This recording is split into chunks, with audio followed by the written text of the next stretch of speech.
What up? What up? How's everybody doing?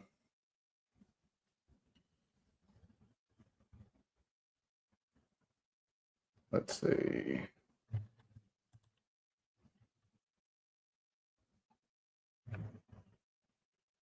Trying to get my. All right, here we go. I get to pop up so I can see what people are doing. All right. What's up? What's up? How's everybody doing? What's up?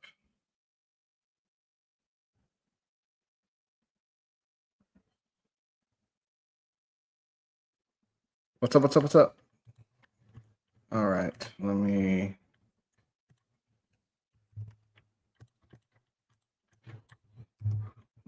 Trying to. Is anybody on? Anybody on? Say hear ye if you're on.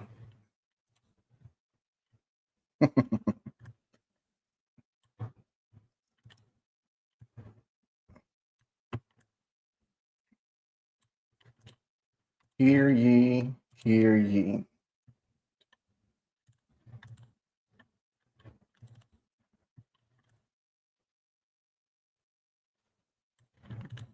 Does I have one person?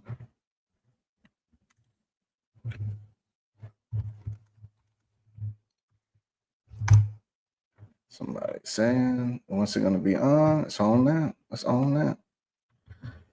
All right. 2 people on, 2 people on. Let me. Anybody got anything good happening this week?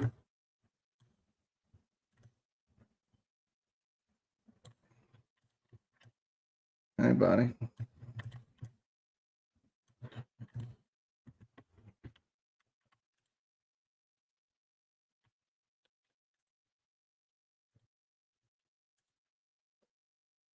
All right. Anybody got anything? What's the saying? What's the saying that?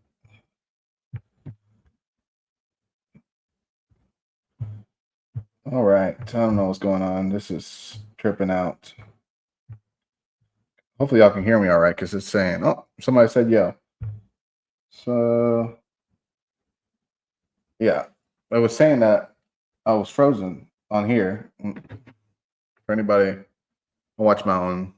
I gotta watch it to make sure it's actually working. That's kind of how it goes. Yeah, for some reason, I had accidentally scheduled this for 6 instead of 7 my time. So I got a couple of people that showed up ready to go, and then I had to wait another hour because that's my mistake. Obviously, my mistake. Babies are good. Babies are good. I got more babies hatching today, actually. And I got 2 females that I keep thinking they're going to lay eggs, and they just kind of don't do it. Dig, and then, nah, I'm good. So that's where we're at.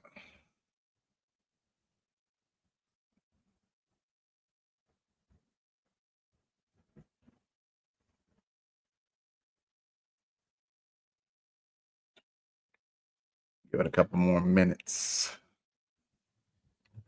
I was going to schedule one last week instead of this week, but it was Easter for us.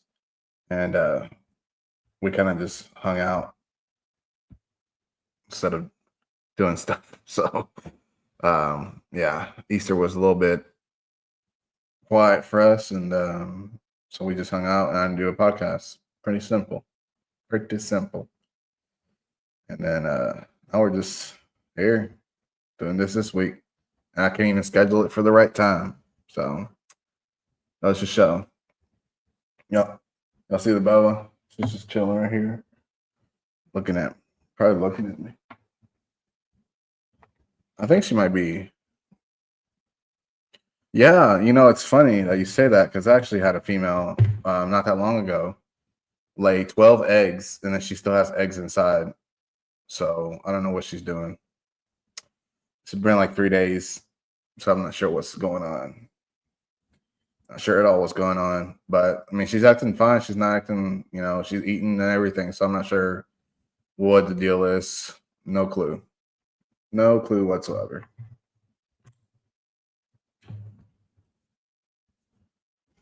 Yeah, sometimes. Sometimes that happens. Sometimes when they're digging or pooping or doing something, they'll pop another one out prematurely. That same female that I was talking about, she actually, after I put her in water, because I thought she was done because she covered the hole back up.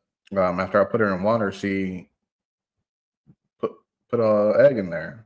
I was like, well, now we got 12 because it was 11, but now we got 12. So yeah, interesting.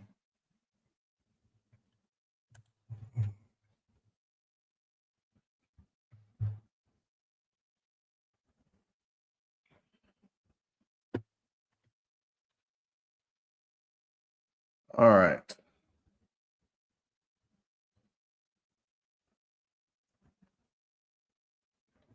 One second. Share this.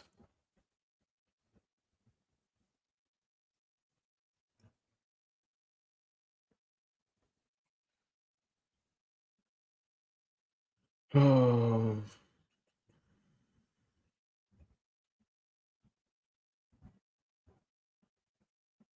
where is it? Where is it? Here we go.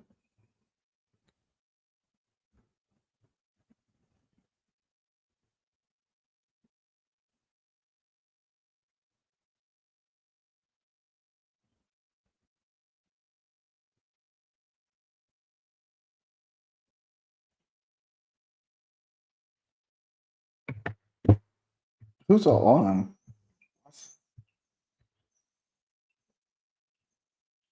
I hear that bird. I have. So since this is still technically under construction, I don't have the soffit up on the outside, and I was going to start doing it in the spring, but the birds beat me to it. So I have a bird nest over here. I have a bird nest right here, a bird nest right here, a bird nest right here, and another bird nest over here on the outside of the shed. So all day, all I'll hear is tweet, tweet, tweet. I thought it was gonna be fun at first, but it's getting annoying. Really annoying. Really annoying. So I don't know. But thought I heard somebody trying to scratch away. All right. So what time is it? 7:08. 7:08. That's crazy.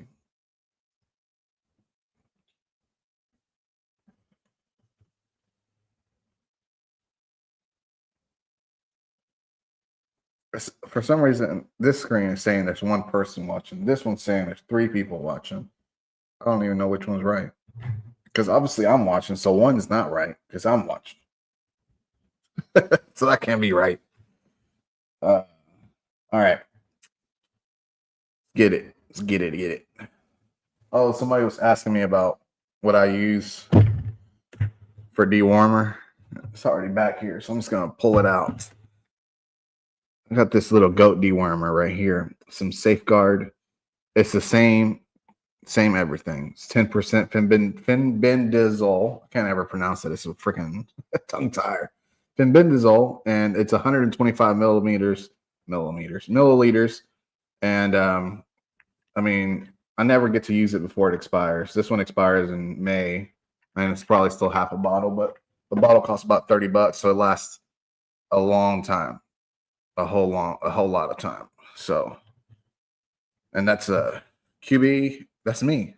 Hey, I'm reading the chat, and I'm over here like, oh, somebody said QB. That's me. That's me, dude. All right. What's up? What's up? How's it going? How you doing, broski? Yeah. All right. And of course, the guy that was here from the get, number one.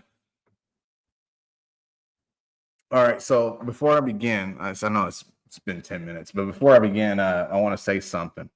For the people that don't already know this, I shared it on my Instagram. I shared it on YouTube and my Facebook and everything. Started another YouTube channel for cars. If anybody's into cars, figured I'd just put that in here right now.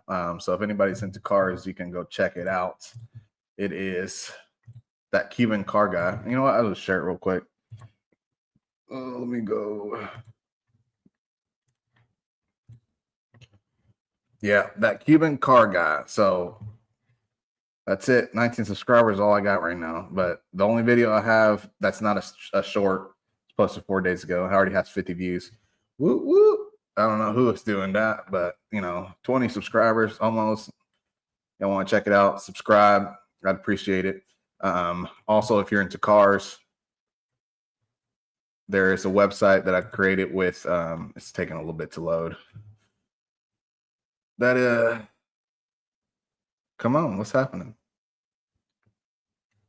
What's happening?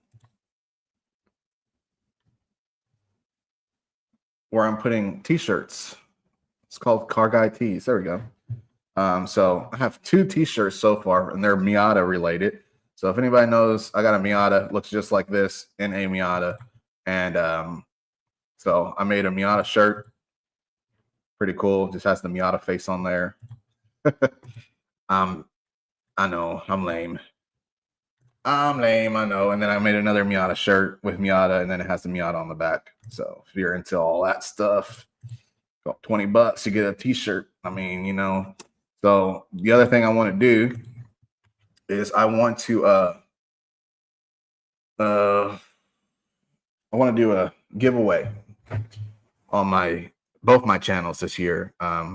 So right now I am at 52. Hold on.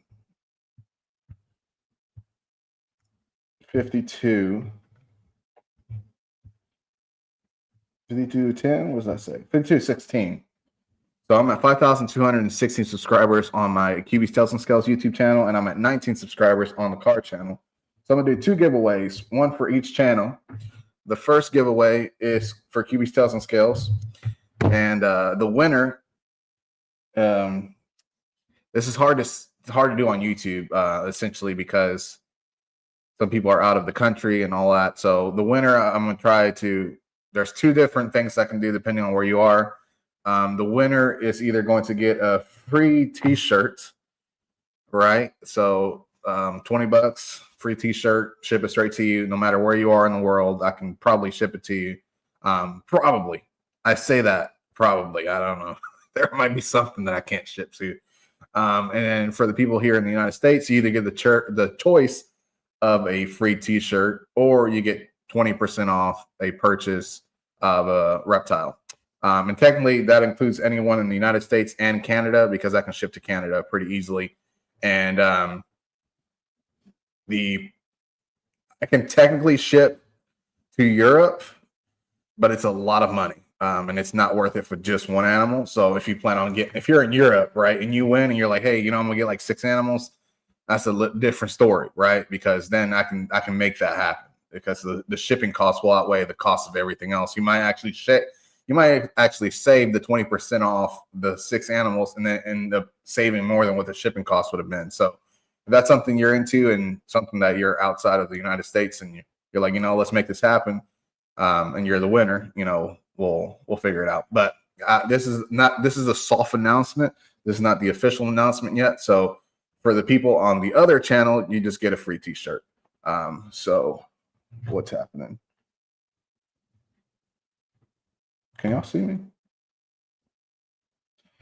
What is happening? So, all right, this is crazy. I can see myself here, but on this screen, it's blank. I don't know what's going on. I think my connection's bad. That's weird, but it says it doesn't say I have any connection issues. So that's so strange. That's cool. Whatever. All right, so those are the announcements. YouTube giveaway for this channel and that Cuban Car Guy channel. So you know what? Why not? I'm just gonna do this for y'all. If y'all don't know it, now you know it. So go follow that. Go subscribe to that channel. go subscribe to that Cuban car guy. Because why not? Support me 2 different ways. And like I said, the giveaway, soft announcement, obviously, for this channel, it's going to be either a free t-shirt if you're outside of the United States, no paying of anything. And then if you are in the United States, it's going to be 20% off an animal or a free t-shirt. United States and Canada. And like I said, if you are outside of the United States and Canada and you want me to ship to you like Europe or something like that, I can make it happen, but there's going to be a lot of shipping costs, and it's going to be worth it if you get more than one animal. So there you go. And for the other channel, it's going to be a free t-shirt. But for right now, I don't know where the numbers are going to be. I probably want to do it as 6,000 subscribers on this channel and probably 500 subscribers on the other channel, because it's like at 19. So it's pretty far from 500. And then this channel, it's like a little less than 800 away from 6,000, which doesn't take that long, considering I know it sounds like it's a lot, but so I hit 3,000 subscribers, I want to say in January or December, maybe. And I'm already at 5,000. So it shouldn't take that long. It shouldn't, but I say that. Who knows? So there you go. So, all right. We're 17 minutes in, and I'll go ahead and get started. So let's do that. Let's see how many people listen. I'm about to refresh this. It still says 19 subscribers. Y'all didn't even listen to me. Y'all didn't even listen to me. All right, here we go.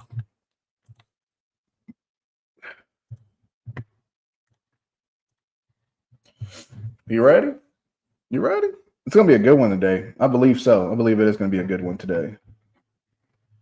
And as always, if you have anything you want to say in the chat, doesn't matter. I have my chat open right here. So as I'm talking, I'll look a little bit at this chat ever so often. I'll put it right here in front of me. And then whenever I see somebody say something that's interesting or pertains to what I'm talking about, I'll pull it up and we'll talk about it. So even if your question has nothing to do with what's on the screen, we'll talk about it. So here we go. So before I get into bearded dragons, because that's mainly what we talk about in all of the lives, we're going to talk about this snake that I saw somebody post today. It's called this particular snake is a GHI tri-stripe. And for anyone that doesn't know me, in terms of ball pythons, tri-stripe is like my favorite morph besides pied, and essentially everything. So I'll say this. Probably 70% of my collection is pied and pied with something else. So pied with lavender albino, pied with clown, pied with xanthic, pied with whatever. And the other 20% is literally just tri-stripe. So tri-stripe male. I have 4 visual tri-stripes. I have like 5 female adult het tri-stripes. And then I have, I think, 3 other snakes or 4 other snakes that I'm literally just pairing to my tri-stripe male to make more hats. So that's essentially what they're here for. And obviously they look cool too, or else I wouldn't keep them. But that's essentially, I saw this and I'm like, that's so wacky. I like it. I like what GHI did to tri-stripe. And for anyone that doesn't know what tri-stripe looks like, this is the original tri-stripe, normal tri-stripe with nothing in it. So you just so the reason they call it three tri-stripe is because that's technically 3 stripes. That's the big dorsal stripe and then 2 stripes next to that dorsal stripe. So for anyone that doesn't know me about ball pythons, that's my main. It's like I don't want. That's probably more than 20%. I'm not gonna lie, because even the stuff that has pied, no, I take that back, because there's probably 10% of stuff that's not pied or tri-stripe. Like I have clown xanthics, clown desert clown desert ghost.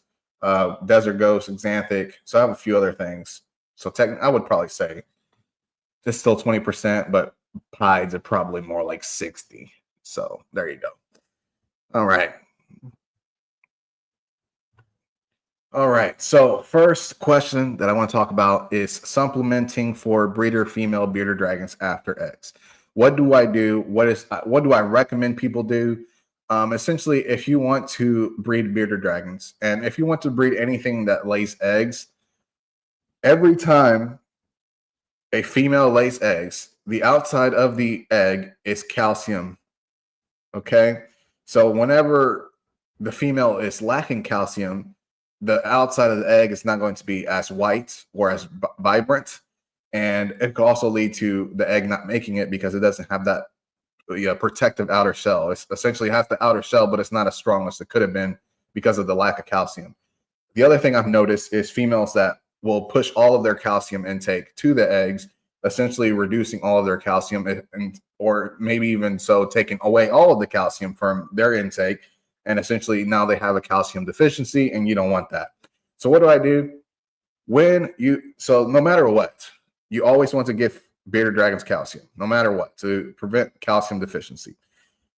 After they lay eggs, my thing is I give them a pinky mouse or a pinky rat. Technically, I have some dragons that are big enough that they can eat a pinky rat, no problem.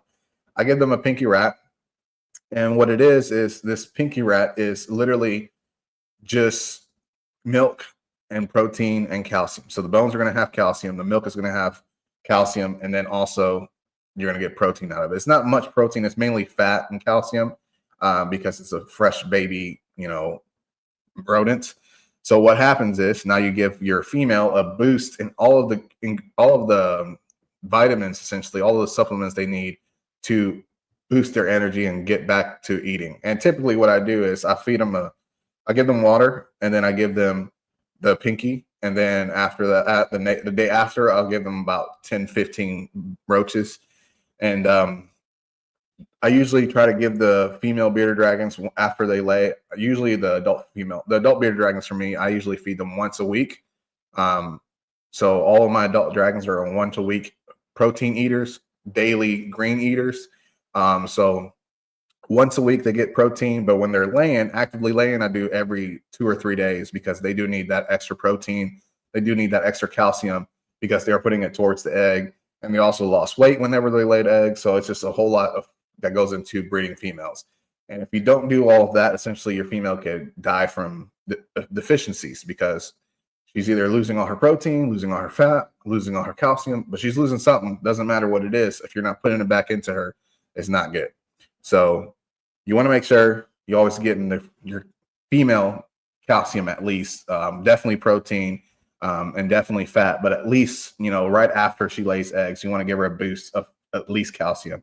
And a lot of people just, they'll feed them bugs with dusted and everything with all the calcium and multivitamins. But then some people do liquid calcium. And liquid calcium is essentially calcium, but in liquid form.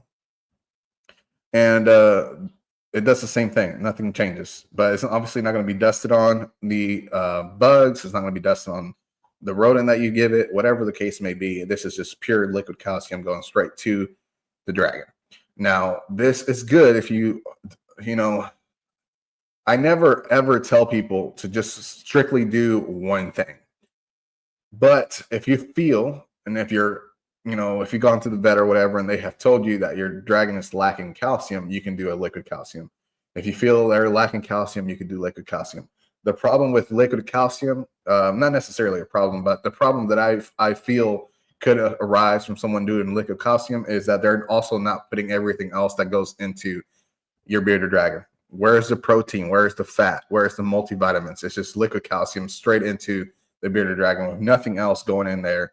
And essentially you could also create on the other side, too much calcium intake, and that can cause issues too. So you want to make sure that everything is at a perfect level. Too much of something is bad, too little of something is bad. Everything has to be at a perfect level, or it's going to cause issues. Now, anytime somebody asks me, where do you get this and where do you get that? In most of the cases, I will just tell people to go to reptilesupplies.co, also known as beardeddragon.co, the same website, or the two different websites take to the same location. So what I'm going to do is I'm going to open this website up so you can see it. Man, for some reason it's saying it doesn't exist. I was just on it. I literally was just on it. All right, this is weird. Hold on. I was just on this.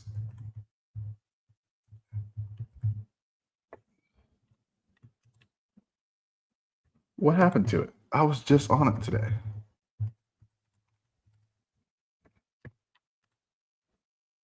All right.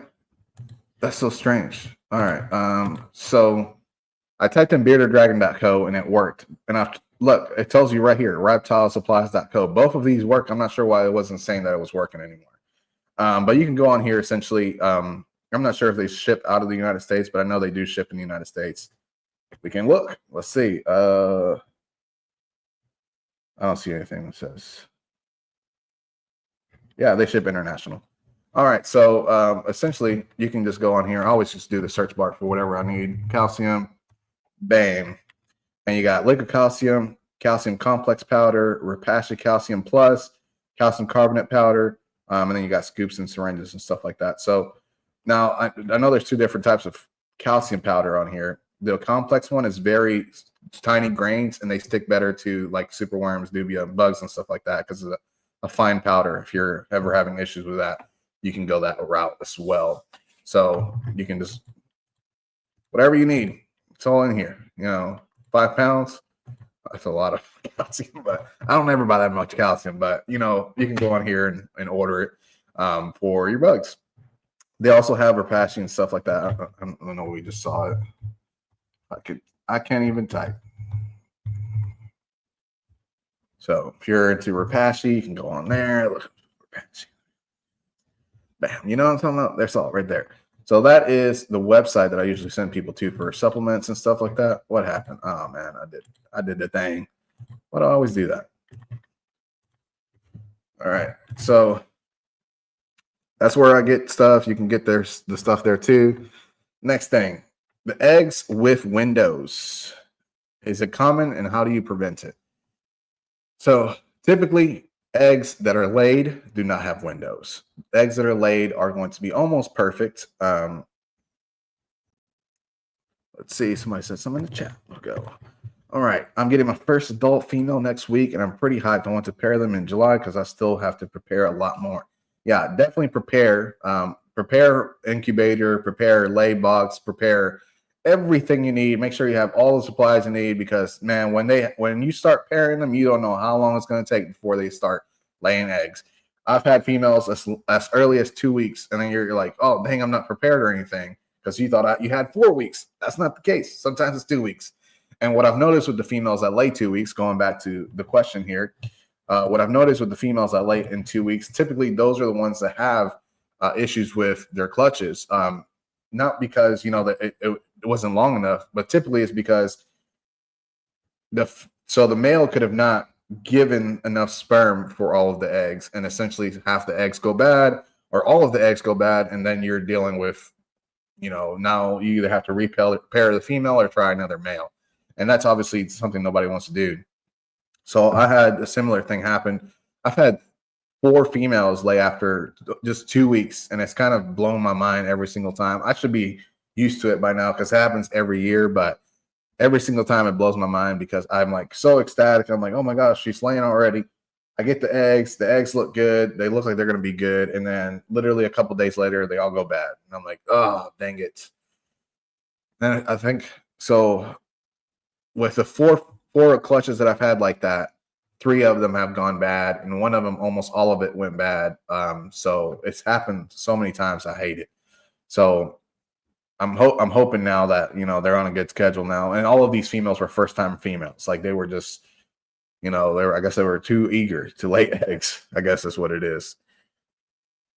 Oh yeah, definitely. Oh yep. Make sure after the babies, this is for preparation after the baby, so you have enough enclosures for everyone to be separated if needed. So that's the other thing. I mean, I need to add more totes. I need probably at least 16 more in order to make up for all of the clutches that I was expecting this year. We're still only in the second quarter of 2025, and I still have a lot of stuff to pair, but it's coming. And it'll come fast, too. It'll come real fast. So eggs with windows, how do you prevent? Is it common? It's not uncommon. Typically what I see, and I'll go to the next slide here.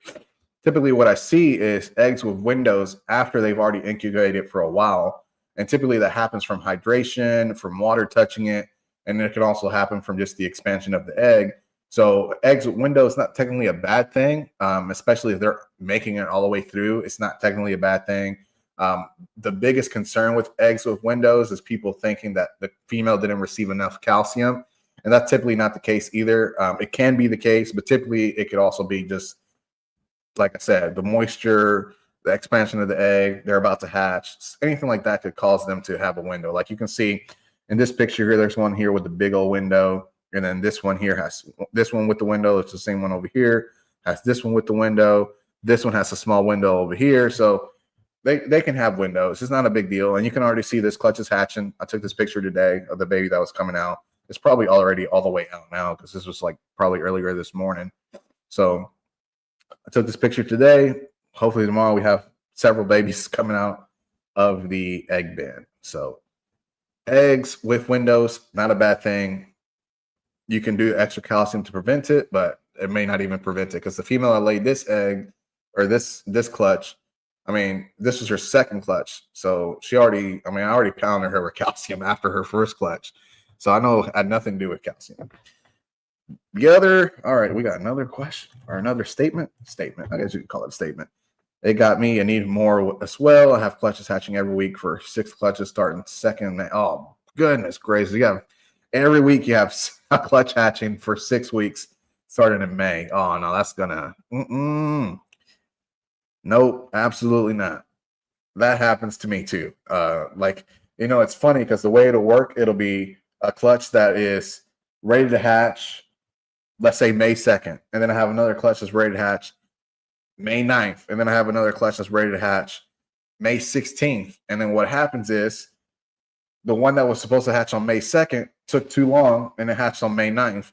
The one that was supposed to hatch on May 9th hatched exactly when it was supposed to. And the one that was supposed to hatch on May 16th hatched too early on May 9th. So now you have 3 clutches hatching on the same day just because that's how the schedule worked. It's crazy like that. Let's see. Got another person here. Am I wrong? But in 2025, the best way to enjoy our hobby is keeping to yourself, research on your own, experiment on your own, because the community is very absolutely. There's definitely reptile Nazis out there. But the problem is, so this is the easiest way for me to put this is that if you keep to yourself, if you hide everything you do, all of your research, all your experimentation, no one else knows what's going on. And someone else is going to try the same thing. And if you had a bad result with your experimentation, that person's going to try it too. Without any of your research out there, it now allows other people to do and make the same mistakes. So just for example, translucent to translucent, we already know it's a no-go. It's been so many times people have tried it and it's led to so many issues, so it's not worth it. Now, whenever I hear somebody digging, I couldn't hear him over my own voice, but now I'm quiet and I hear it. So whenever in I want to say it's 2014, 2015, around there, probably like 2 or 3 years after I started breeding, I ended up with 2 translucent, a male and a female. I already had a bunch of translucents, but I ended up with 2 translucents from the same person.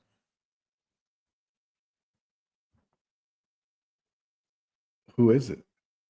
I'm trying to, hopefully I don't miss somebody trying to lay eggs.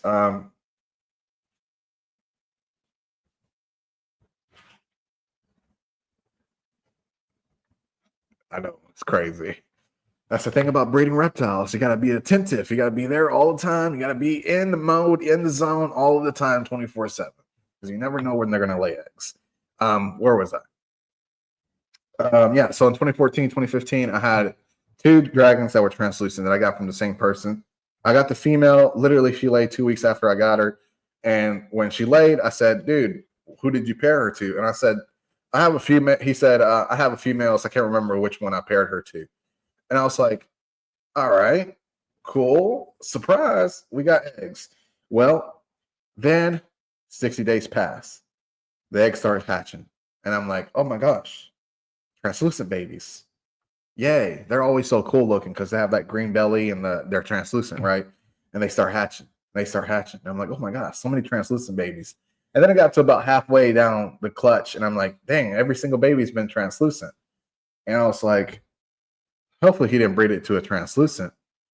And it kept happening all the way to the end. No non-translucent babies. And I thought to myself, maybe I just have really good luck. So I messaged the guy and I said, hey, do you by chance know which males you pair her to?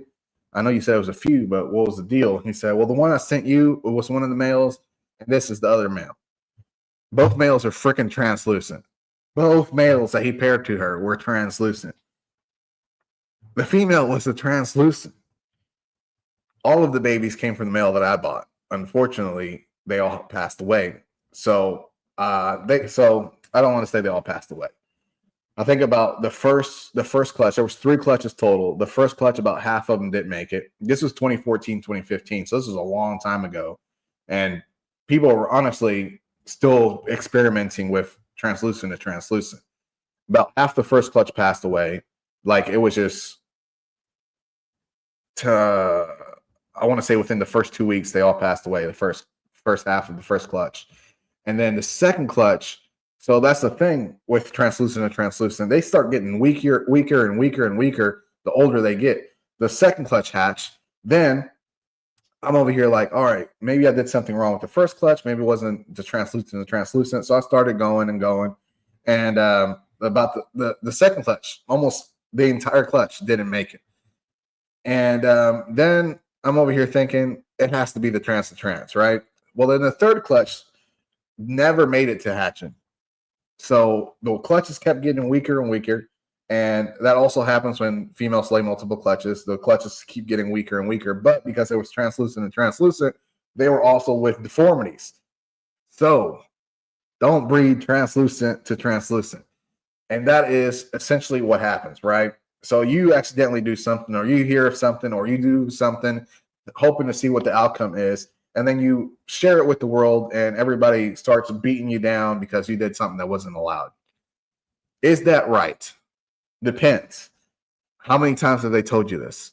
How many times have you done something wrong and you didn't listen? And there is a breeder out there. I'm not going to say any names, but this particular breeder was doing translucent to translucent for a very long time.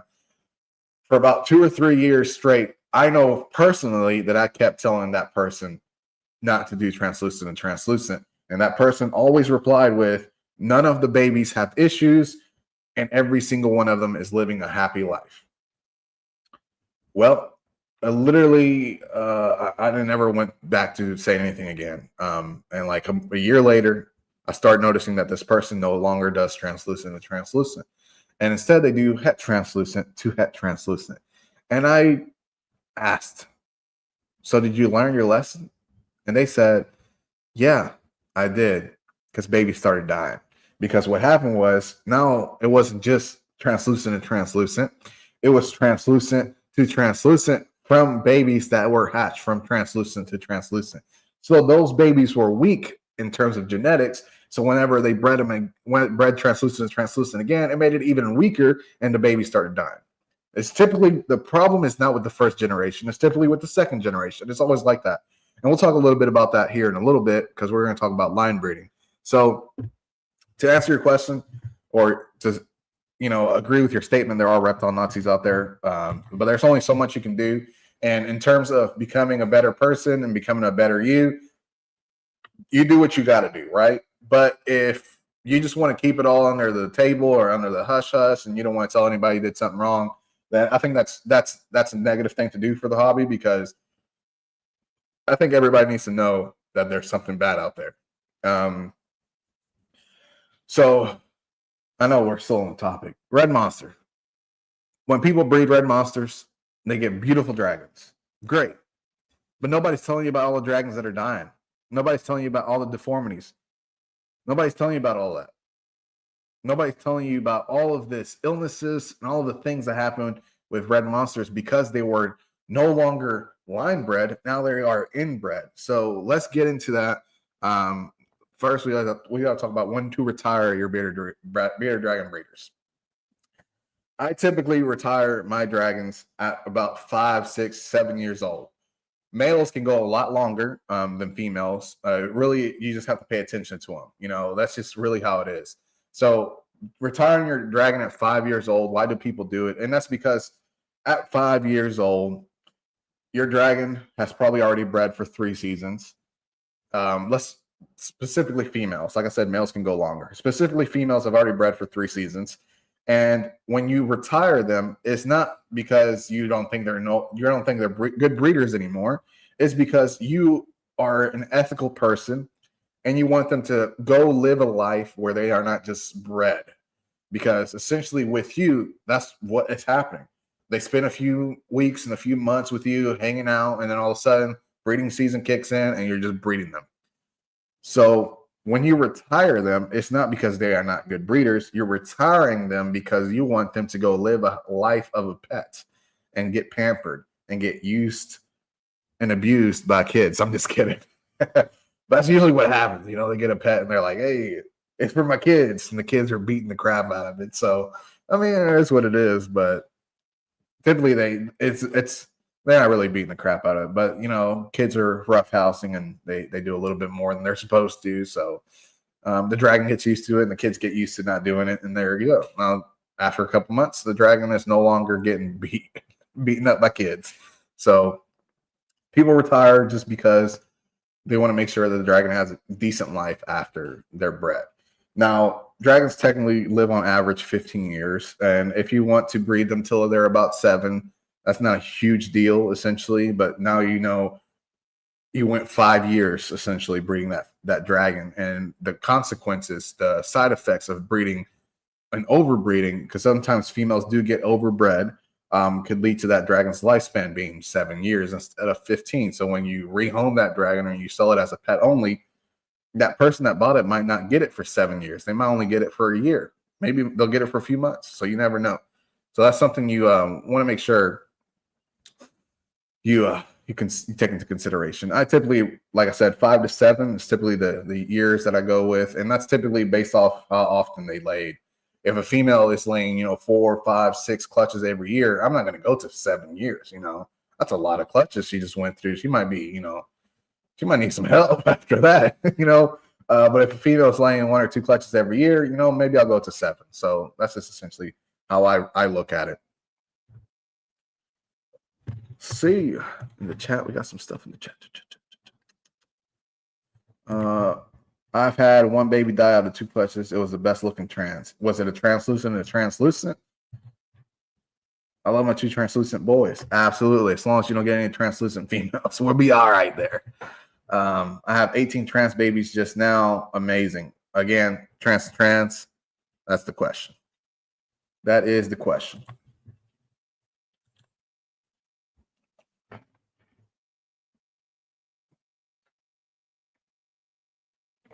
I definitely have somebody trying to lay eggs. All right. Now, this is a question that triggers some people. I've talked to other people about it, and the person that asked the question, I even answered it for them so they can kind of get a general idea of what I'm about to say. So, do breeders test for ADV? How do you test for ADV? So, ADV is adenovirus. Adenovirus, also known as like stargazing syndrome disease, something like that. Essentially, what happens is the dragon. So they call it stargazing, but sometimes it also makes the dragon's balance all off. Like their head will be down the entire time, and they kind of like drag their head around. Y'all hear that, right? Y'all have to hear that. Y'all have to hear it. 1 second. Y'all have to hear that. That's crazy. She's digging big.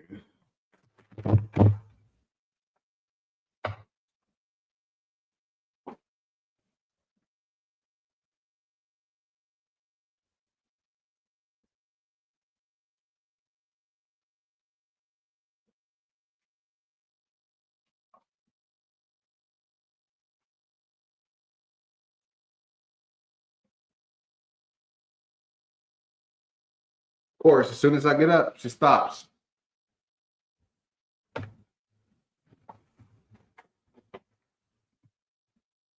I'll put the headphones back on, and she's going to start going at it again.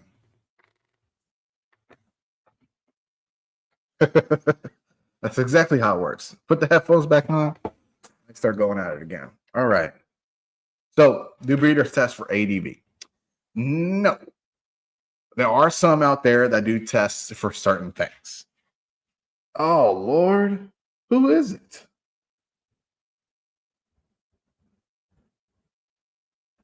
It's crazy. There are some that test for certain things, but for the most part, nobody tests. And the problem with testing, so I started testing my dragons last year. And the problem with testing for ADV is that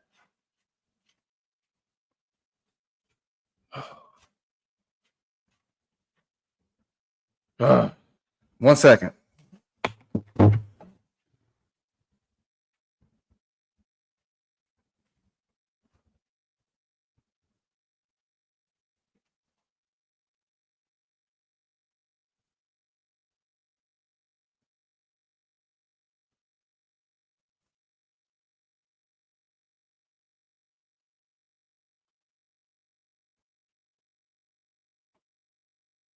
Found the culprit.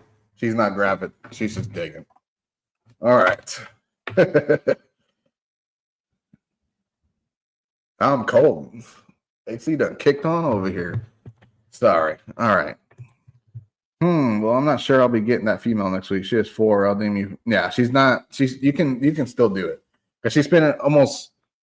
So she only bred for me 2 seasons, and she was a female. I only laid like about 2 clutches every time, so she probably can go till 7, to be honest. So you probably can get another 2 or 3 years out of her. You'll be all right. I promise you. Promise you, man. Yeah, 4 is definitely early for retirement. Absolutely. Yeah.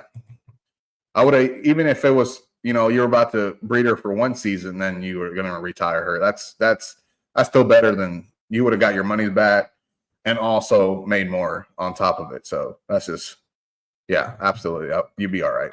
I promise you, man. I would not lead you astray. So breeders do not test. So I started testing last year. And then I realized if only a handful of people out there, let's say a handful, I don't know the exact number, are testing for ADV.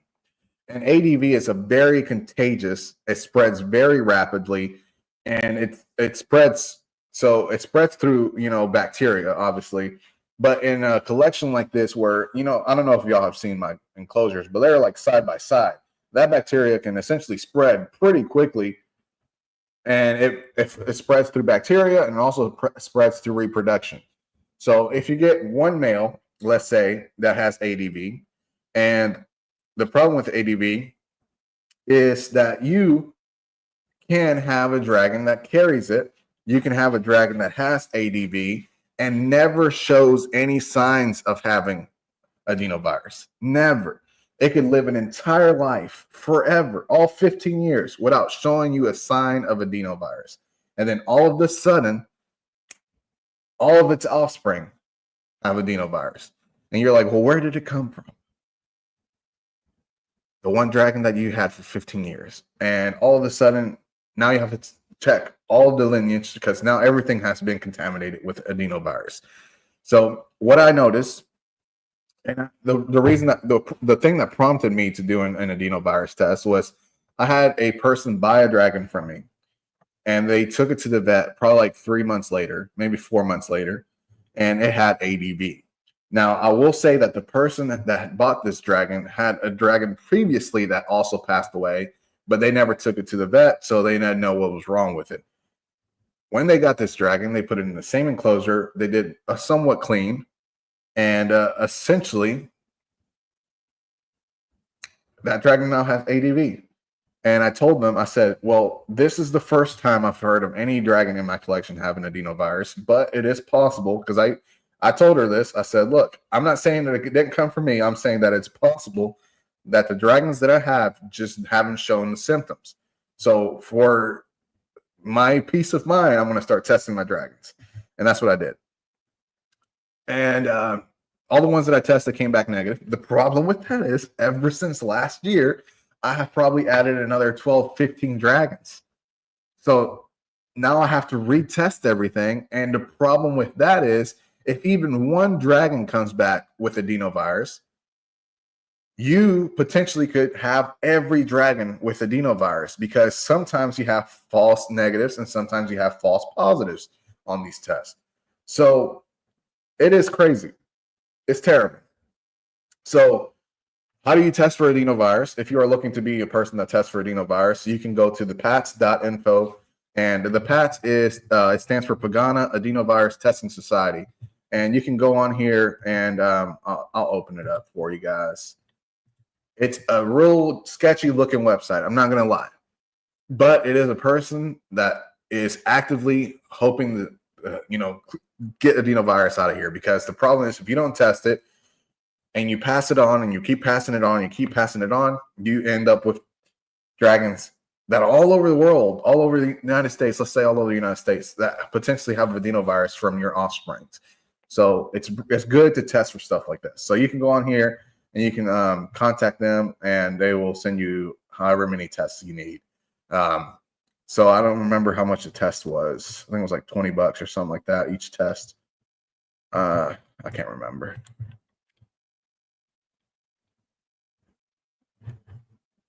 Yeah, I can't remember how much it was, but yeah, so it's about $20 a test, I think is what it was, and that's essentially what you will be doing. So the problem with that is not everybody tests, and the other problem is that even if you do test, there could be positive and negatives that are false.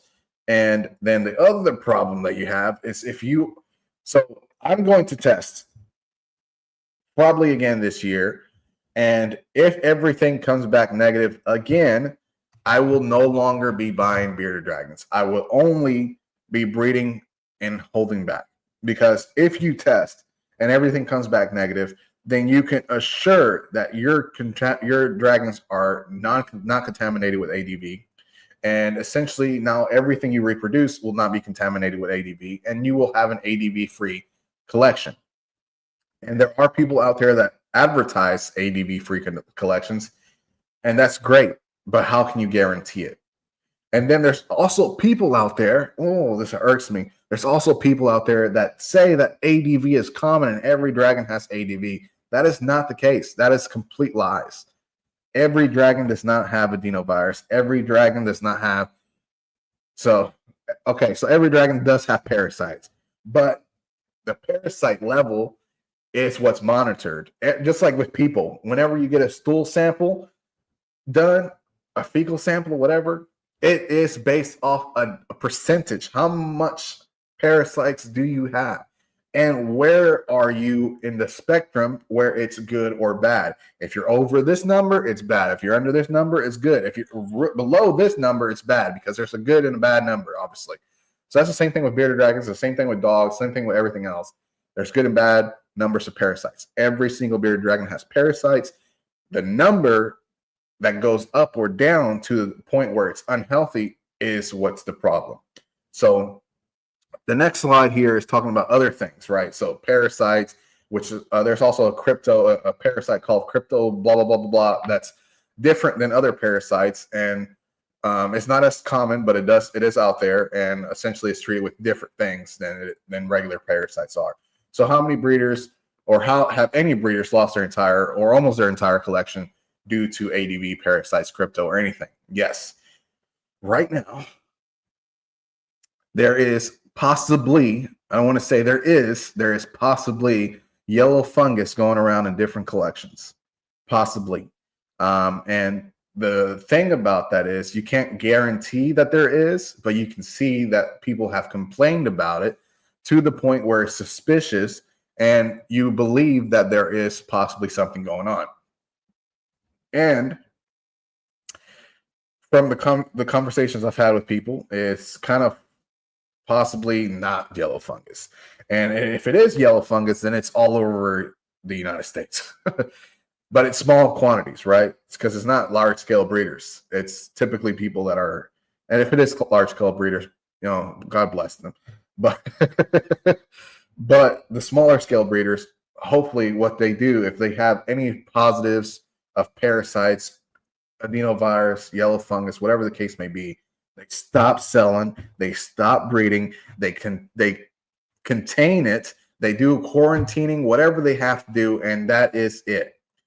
The same thing goes for people with snakes.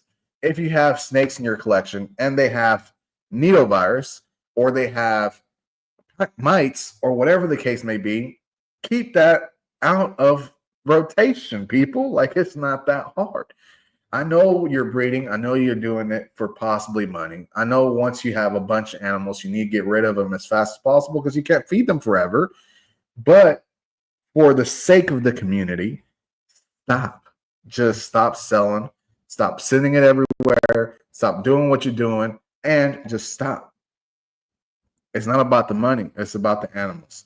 And at the end of the day, it's more so about all of the animals because when you start selling and sending it everywhere, you're spreading it to different locations. And if somebody gets a dragon and that dragon has adenovirus or that dragon has yellow fungus or that dragon has parasites, and then they go to their friend's house because they have a dragon too, and then boom, now that's contaminated. And then they go to their other friend's house and then that's contaminated. And then that friend that they have goes to a reptile show with their dragon, and I don't even know why people do that. And then all of a sudden, every animal at that reptile show has a possibility of being contaminated.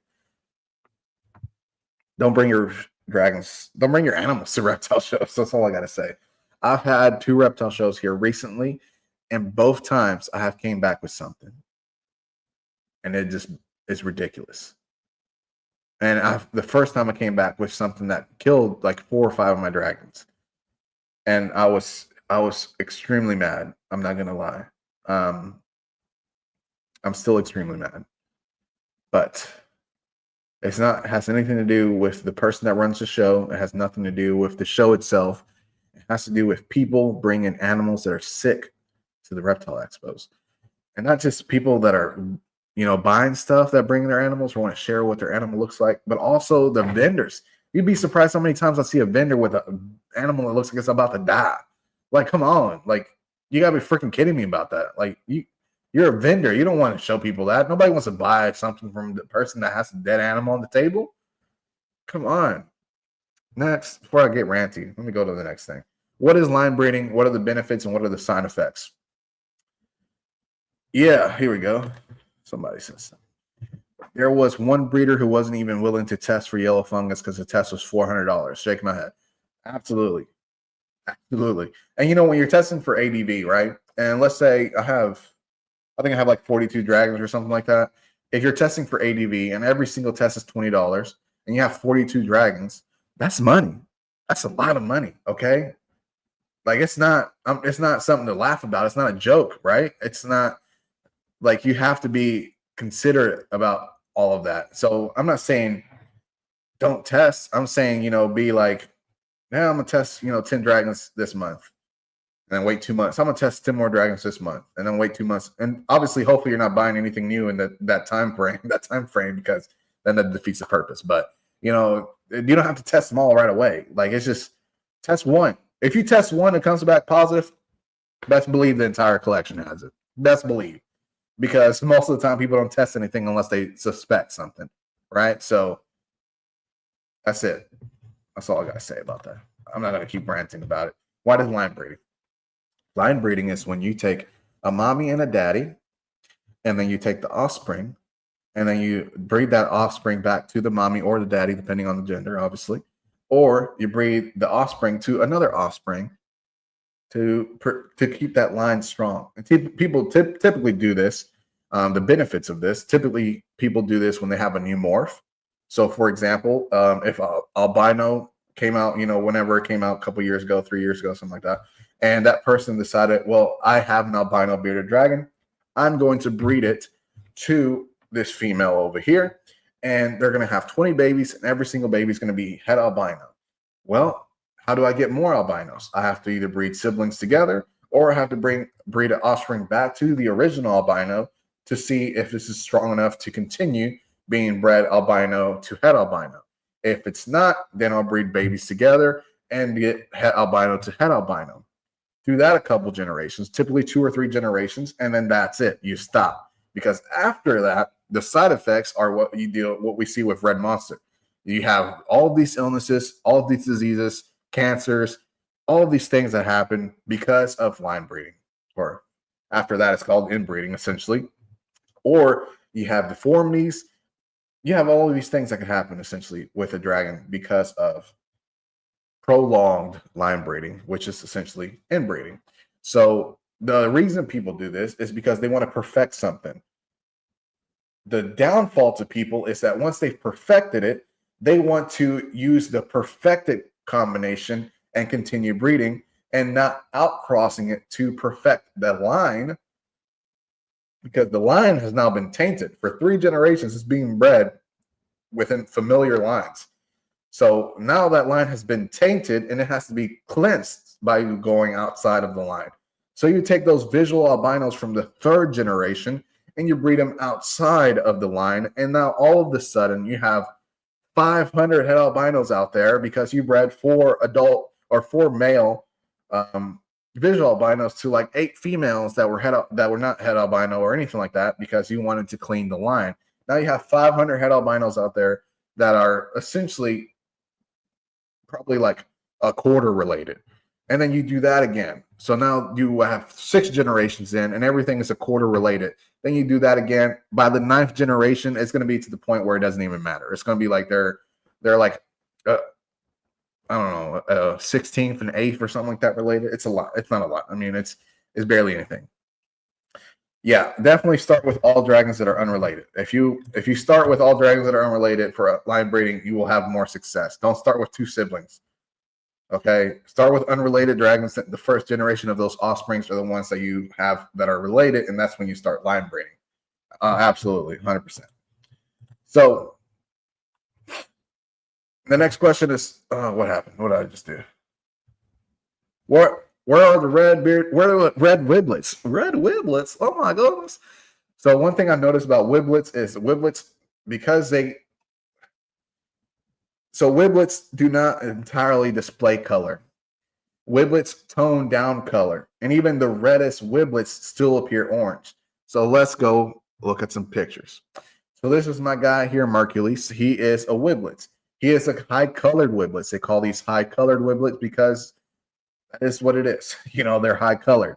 It's not an orange wiblet, and it's not a yellow wiblet or anything like that. This is a high-colored wiblet because the way wiblets work is the more color you put into them, the more red tones go into the dragon, essentially. The more red colors you put into it, the more red tones go into the dragon, essentially creating an oranger dragon the more generations you do it. So what happens is the more generations you perfect the red bearded dragon line, the red het wiblets, the more closer you get to red bearded dragons. Here are some pictures from boss dragons out in Europe. This is someone that actually came from the United States, moved to Europe, started breeding out there. But you can see even the ones on the left here are orange bearded dragons. These are essentially considered red bearded dragons or red wiblets. The one on the right there is a hatchling that has not started to color out yet. And that is another downfall with wiblets, is that sometimes they come out colorless and you have to wait for them to shed a few times before you can still get an idea of what the color is. And then even then, you still don't know how colorful it's going to be. And I actually had a male wiblets that I hatched out in 2024. And I sold him. And it's crazy because I sold him. And this is the story, right? So I sold him. And then I found out people were saying that I posted a sick dragon on Morph Market. And I'm like, what sick dragon are you talking about? And then they send me pictures. And I'm like, you got to be freaking kidding me. I sold that dragon. It's doing fine. It's already shed like 2 times. It wasn't sick. Like the person would have told me if it was sick. Like it's literally growing and shedding as we speak, you know? So I sold this dragon and it looked like a gray bearded dragon. It was like pretty, I mean, it had orange tones and everything, but it looked like a gray wiblets with orange tones. Then it shed. And then it shed again. And this person keeps sending me pictures. And I'm like, dang, I should have kept him. Because he's looking good. He's looking pretty good. I don't even know. I'll have to see pictures for sure.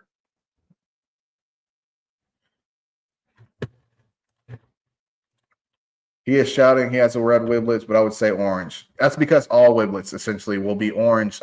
It just takes time. It takes a whole lot of generations. Even if you breed a red het wiblets to a red het wiblets, you end up with orange wiblets. It's just how it works with wiblets. That's it. That's all it is. So yeah, there's definitely. So I found a video that was forever ago, and I think it was from 2022, and it was a grainy video. I'm not gonna lie, but it was a red wiblets. But it was still like a orange. It was a red-orange wiblet. It wasn't even. So these are my little fruit fly things. So it was like that. It was orange. Like, yeah, there's no such thing right now as a red wiblets. Even the red monster wiblets are still just dark orange. And that's because wiblets take a lot of the colors out. So you have to take that into consideration. So here is yellow. Yellow wiblets turn out very nice because yellow pigmentation is not a dark pigment, and wiblets are a lighter morph. Even if you don't want to believe it, they are a lighter morph. And essentially, with yellow wiblets, it works out very good because essentially you end up with an extremely yellow bearded dragon with no pattern. So yellow wibblets is something that I really want to work with, but right now I'm working with red wiblets. So what am I working with? So I have these two. I have Mercules and Flow. It's a high colored wiblets and it's a orange red female there. So then I also have this pairing, which is a 50% red monster. He looks terrible in this picture, I'm not gonna lie. And then another female, which actually came from an orange pair, but she ended up lacking all of the color. The same pairing that produced that wiblets that I was just talking about, where it's very colorful, came from that pairing that produced this female here. So I know she doesn't look like much, but she is actually from a nice pairing too. So I am actually having two pairs now, unrelated pairs that are going to produce het wiblets. Hopefully, one of them already laid a clutch. The other one I'm still waiting on. And if I end up with unrelated pairs of het wiblets, I'll keep whatever I can, obviously. So there's that. And that's all I got. Damn, that's it. That's all I got.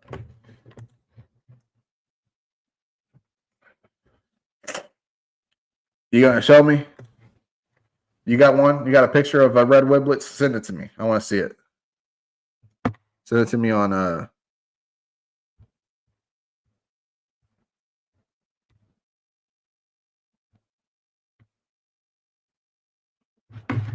am I looking at? Got so many notifications. All right, I'm waiting for it.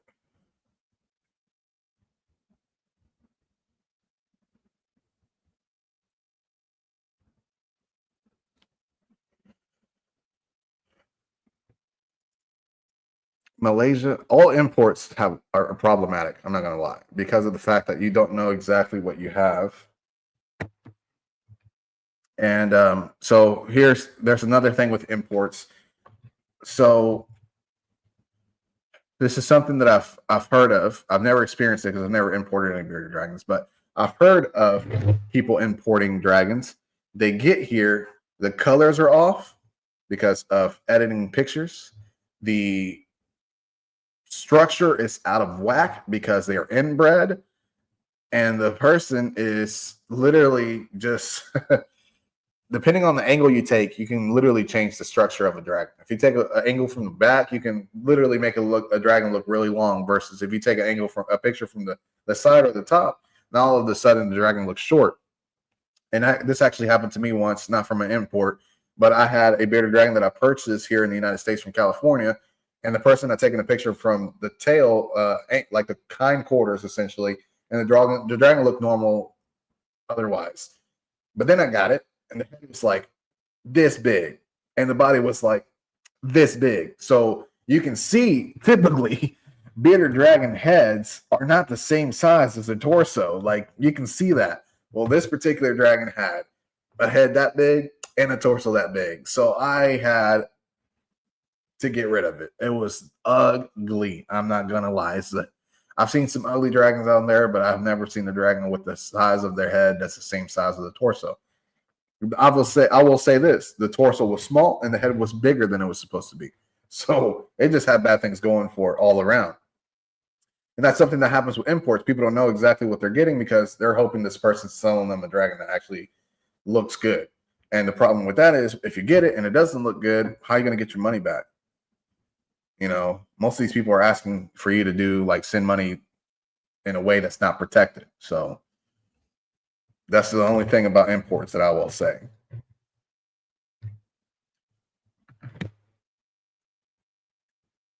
Oh, and another thing is I heard somebody say that it was actually somebody on the chat here was telling me that somebody ordered a dragon not from Malaysia, but they ordered a dragon and imported a dragon. And the dragon was supposed to be $1,800, but the person at the end of the day was like, I need another $100 or I'm not going to send it.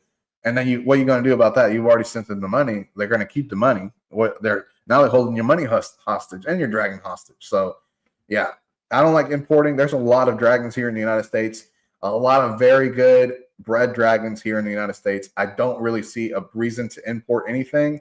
And that's essentially where I'm at. And that's where I'll always be at. Yeah, we did speak about the red wiglets we're making. Yeah, we did. If that's what you're talking about, then yeah. But you said I will show you. So I thought maybe you were talking about that. You had one that you had seen that was actually red, not from Boss Dragons. Asia is whack. Yeah, if you're going to, yeah, Europe has good imports. Europe has good bloodlines. They do things a lot better than Asia does. So this is one thing that I really hope. I know I'm getting an ERBA shirt. So let me open that up because this needs to be talked about, people. This needs to be talked about. All right. So the Ethical Reptile Breeders Association. I am ordering a shirt that says ERBA on it because I don't have one right now.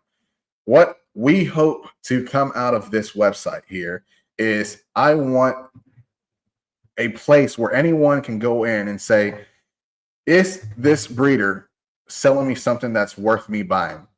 So we're going to talk about structure. We're going to talk about genetics. We're going to talk about breeding pairs, unethical pairings, ethical parents, all of that on here. So now a person can go on here and say, well, it's the dragon that I'm buying ethical. They go look, and then they say, oh, the pairing that's on here is not the pairing that is ethical. So the person bred this to that, and now you're telling me that's unethical. I'm not going to breed it. And also, I want to talk about something that's different that the United States has different than other countries. Like Mexico, you have to have permits, you have to have inspections before you can even sell an animal. Like that's wild. Why don't we do that here?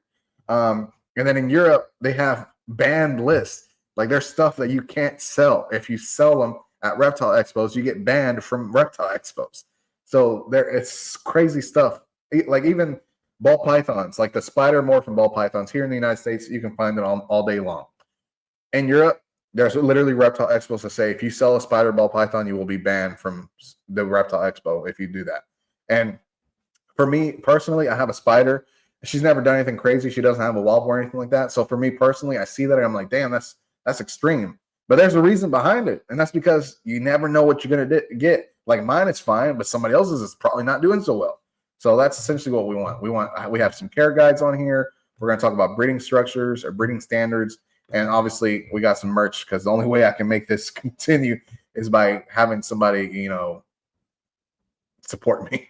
So we got some merch on here. This is the shirt I got, by the way. Let me share this screen. I got it. I think I got it in blue. Did I get it in blue? I think I did get it in blue. So yeah, this shirt here, I'm gonna put it in black, but it says setting the standards. Okay. So if you want to support, you can go on here, order a shirt, and we need to make at least $40 a year to support this website because that's what it costs to maintain my domain at this point for ERBA USA. And I know there's people on this that are not from the United States, but support it anyways. So what else? I don't think I got anything else. I have an ERBA sweater. Yeah, for sure, for shizzy. All right, so we are over the hour now. Oh, wait, we got another question. What's your opinion on breeding from? So now this is something I've talked about in my members only videos. It's structure. And yes, absolutely. Yes, absolutely. So structure is so important because structure is one of the things that people overlook in bearded dragons. And I have bearded dragons that are 16 inches. I have bearded dragons that are 22 inches. That is a huge gap. That's a 6-inch gap in a bearded dragon. That's humongous. That's like a person being 4 feet to a person being 7 feet. Like that's a huge difference. Where are we? What do we want as a society? What do we want as a community? Do we want bearded dragons that are 16 inches or do we want bearded dragons that are 22 inches? What do we want? Once we've determined what we want, we go for it. If we only want bearded dragons that are over 18 inches, we stopped breeding 16-inch bearded dragons altogether. And we only breed 20-inch bearded dragons because of that's how we get them to be bigger. Eventually, they're all going to be 20 inches, and eventually 18-inch bearded dragons are going to be small. So that's something that we all have to consider, something that we all have to agree on and talk about.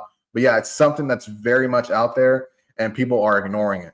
And here we go. Yeah, there's stunted bearded dragons out there that people don't realize are stunted, and they will breed them. So if you have a bearded dragon, like for example, I have one bearded dragon, and I've talked about this with other people too. I have one bearded dragon that came from a pairing that was 18 to 19 inches. He is, however, 17 inches. I don't personally like breeding bearded dragons that are less than 18 inches. He is still only a year and a half old. He'll be 2 in September. I'm giving him till he's 2 before he gets to 18 inches. If he still hasn't got to 18 inches by the age of 2, I may be looking at him like he has some issues. Like there's something about that. And there's nothing we can do about it because we as breeders, we're holding things back for color, for genetics. We don't know how long something's going to be till it's as long as it's going to be. So if I kept this male, this is a holdback. If I kept him because of his colors, because of his genetics, by the time he is an adult, I have to decide, is he where I want him to be? Is his structure where I want him to be? Is his head the shape I want it to be? Is his torso as long as it needs to be? Is his tail as long as it needs to be? Is he as thick as he's supposed to be? All of these questions have to be answered before you breed a bearded dragon. And that's the thing. People don't care. People aren't looking for things like that. And do I have pictures? Let me see.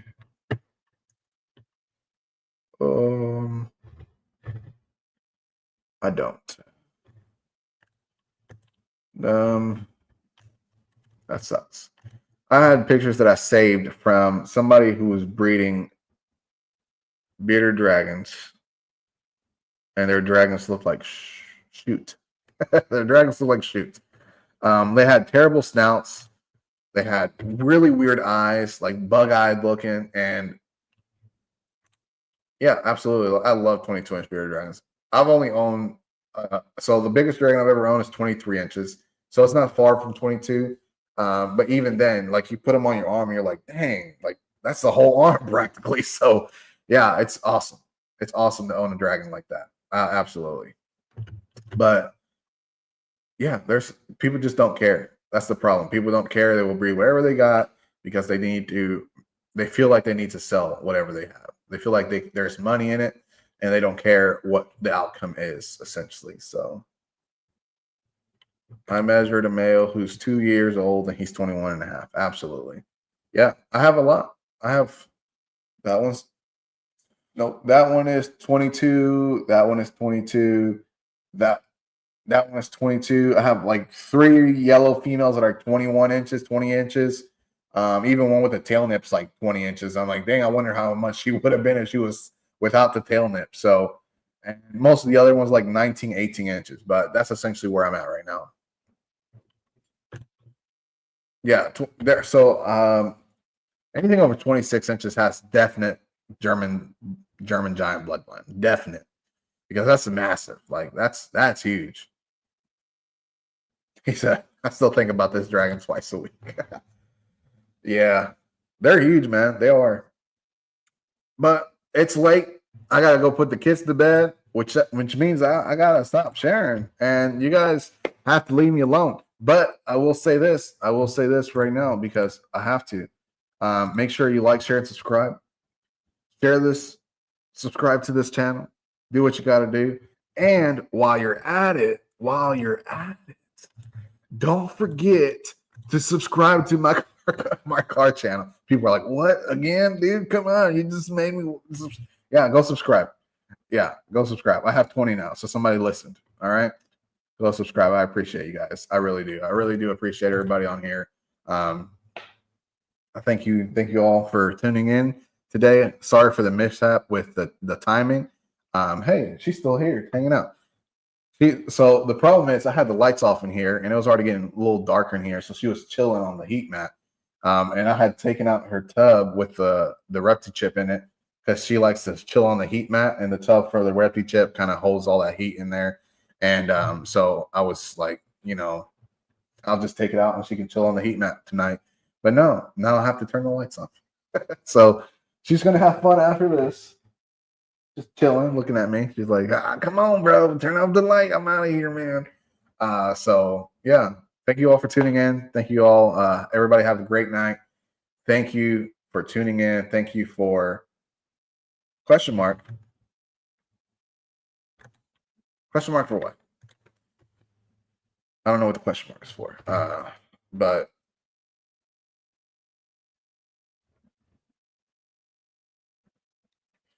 all right. So with that said, thank you all. With that said, peace, peace, peace. Peace. So I always give it out to Lizard Boss. He's no longer making any YouTube videos anymore or even making content anymore. Lizard of Oz had this awesome logo and sticker and, saying, he always said, peace, love, Poganas. Because what do we breed? Well, some of us breed Poganas, bearded dragons, Pogana businesses. But yeah, peace, love, Pogana.